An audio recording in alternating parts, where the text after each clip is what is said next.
Tinatayang 10 milyong pisong halaga ng mga piniratang DVD at Blu-ray disc ang nasamsam sa isinagawang raid sa Quiapo, Maynila. Narito ang report ni Bam Alegre. Sako-sako mga pirated DVD at Blu-ray ang nakumpiska sa isang joint raid operation ng Optical Media Board at PNP CIDG sa panulukan ng Arlegui at Elizondo Street sa Quiapo. Tinatayang 10 milyong piso ang halaga ng mga nasabat na paninda. Dadalhin ang mga ito kagad sa opisina ng OMB para sirain. Shred yan under COA. Meron tayong tinatawag na dinodocument lahat yan. Yung pera would go to the National Treasury. First time na tuloy-tuloy itong ginagawa natin, weekend operation na. Kasi naging predictable yung ordinary days.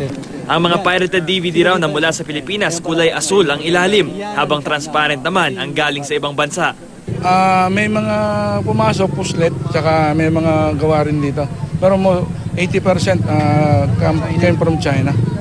Sa sino mang may impormasyon para mahuli ang mga nasa likod ng mga pirated DVD, ang hotline ng Optical Media Board, 373-6829, habang ang sa CIDG, 411-9351. So sana po yung mga buwibili, supportan yung mga original na lang po, yung original na mga DVD, CDs, pati music po. Para sa unang balita, Bam Alegre reporting.